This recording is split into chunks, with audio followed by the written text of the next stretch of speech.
Shalom saudara yang dikasihi Tuhan Yesus Kristus. Selamat pagi, salam sejahtera untuk kita semuanya. Selamat datang kembali di Renungan Rohani pagi hari ini. Semoga saudara yang terkasih dalam keadaan sehat selalu. Kiranya damai dan sukacita Roh Kudus melimpah di dalam hati dan kehidupan saudara semua, sebelum kita mendengarkan renungan firman Tuhan. Marilah sama-sama kita berdoa. Bapa kami di dalam kerajaan sorga, Bapa yang kami muliakan di dalam nama Tuhan Yesus Kristus, kami mengucap syukur Bapa. Oleh karena perlindungan-Mu di sepanjang malam hingga pagi hari ini, kami boleh bangun dengan tubuh yang sehat, kuat, dan diberkati Tuhan. Pada pagi hari ini Bapa, kami mau mendengarkan firman-Mu. Berbicaralah ya Bapa, jamah hati kami, berikan kami pengertian untuk dapat memahami firman-Mu, dan dapat kami lakukan di sepanjang kehidupan kami. Terima kasih Bapa, di dalam nama Tuhan Yesus Kristus, kami berdoa, amin. Saudara yang terkasih, ayat emas renungan kita hari ini terambil dari 2 Korintus 4 ayat yang ke-8 sampai 9. 2 Korintus 4 ayat 8 sampai 9. Dalam segala hal kami ditindas, namun tidak terjepit. Kami habis akal, namun tidak putus asa. Kami dianiaya, namun tidak ditinggalkan sendirian. Kami dihempaskan, namun tidak binasa. Judul renungan kita hari ini adalah memperkuat iman kita.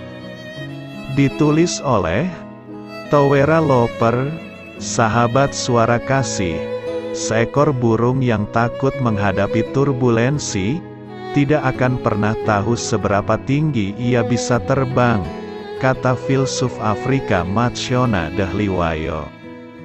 Pernyataan itu membuat saya menghargai turbulensi. Setelah keluar dari penerbangan non-stop selama 15 jam, pasalnya untuk mencapai tujuan akhirnya, sebuah pesawat harus menghadapi turbulensi. Tanpa turbulensi, pesawat tidak bisa lepas landas. Selama masa-masa turbulensi, kapten akan menyampaikan peringatan. Tuan dan Nyonya, kapten telah menyalakan tanda sabuk pengaman. Saat ini kita melintasi zona turbulensi. Silakan kembali ke tempat duduk Anda, dan kencangkan sabuk pengaman Anda. Terima kasih.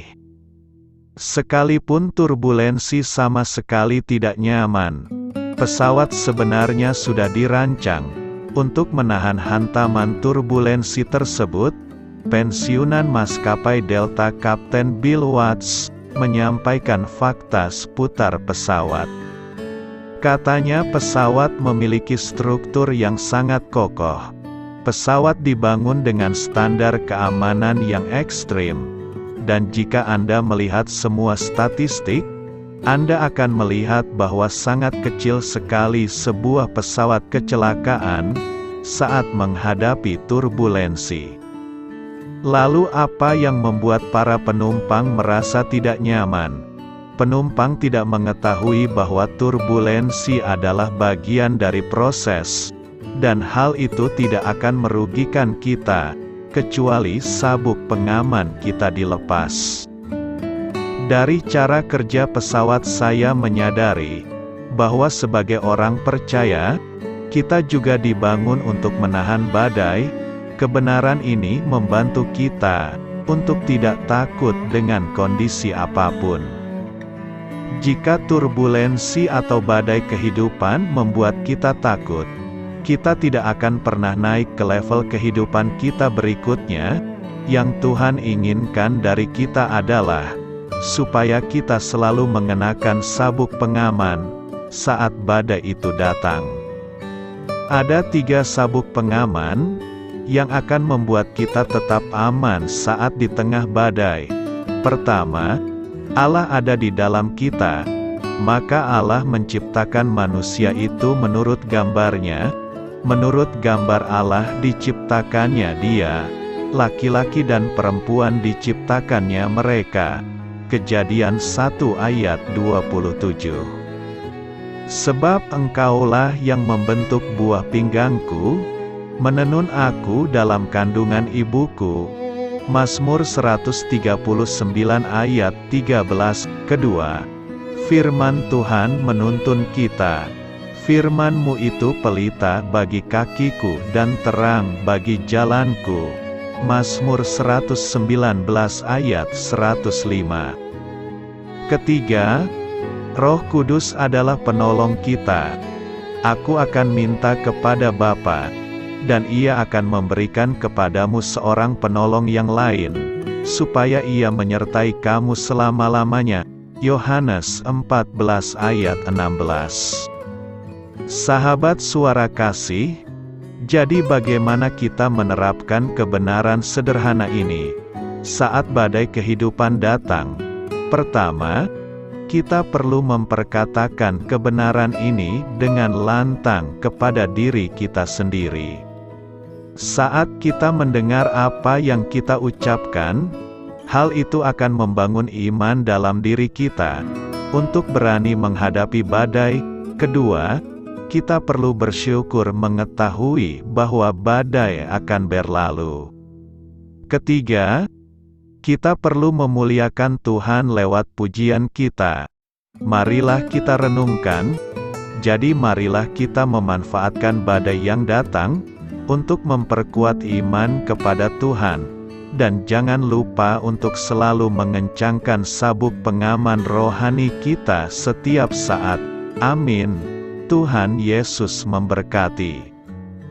Sahabat Suara Kasih, demikianlah renungan firman Tuhan pada pagi hari ini.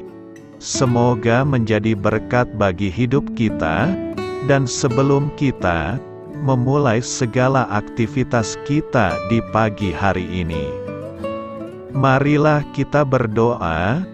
Bapa kami yang di sorga, Bapa, di dalam nama Tuhan Yesus Kristus, terima kasih Bapa, karena Engkau sudah menjadi Allah bagi kami. Kami juga bersyukur Bapa, untuk pertolongan-Mu, penyertaan-Mu, dan atas berkat-Mu di dalam kehidupan kami. Kami berbahagia dan bersyukur Bapa, untuk kebaikan-Mu di pagi hari ini. Tak berkesudahan kasih setia-Mu, tak habis-habisnya rahmat-Mu, selalu baru setiap pagi. Besar kesetiaan-Mu di dalam hidup kami. Terima kasih untuk firman-Mu.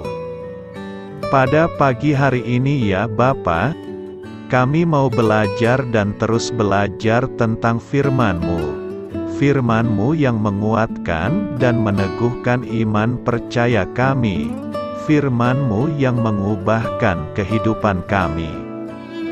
Kami mau berjalan bersama dengan Engkau di sepanjang kehidupan kami Bapa, agar kami tidak tersesat di dalam dunia ini.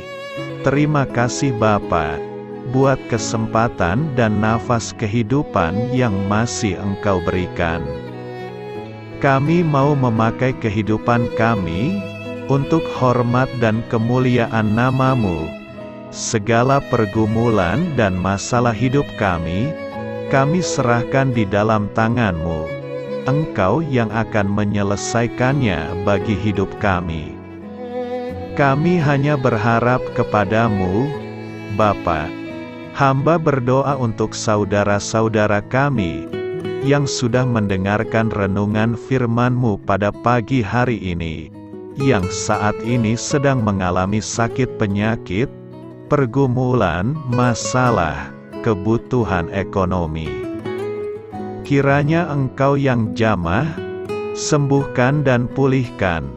Berkati juga perekonomian mereka, serta berikan jalan keluar di setiap pergumulan masalah yang mereka sedang hadapi.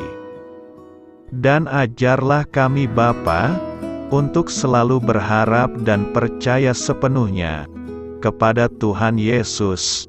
Kiranya Engkau yang terus memberkati kehidupan kami, keluarga kami, dan sanak saudara kami, daerah tempat tinggal kami, bangsa dan negara kami, pemerintah-pemerintah kami. Biarlah semuanya dalam perlindungan-Mu Bapa, dan jadilah sesuai dengan kehendak-Mu yang terbaik di dalam kehidupan kami. Dan pada pagi hari ini ya Bapa, kami mau berterima kasih buat perlindungan-Mu di sepanjang malam yang telah kami lewati. Pagi hari ini, kami akan memulai aktivitas kami sebagaimana mestinya. Kami yakin dan percaya, perlindungan-Mu tetap ada di dalam hidup kami, dan juga di sepanjang hari yang akan kami lewati ini. Terima kasih Bapa. Inilah yang menjadi doa dan permohonan kami. Dalam nama Tuhan Yesus Kristus, kami berdoa. Amin.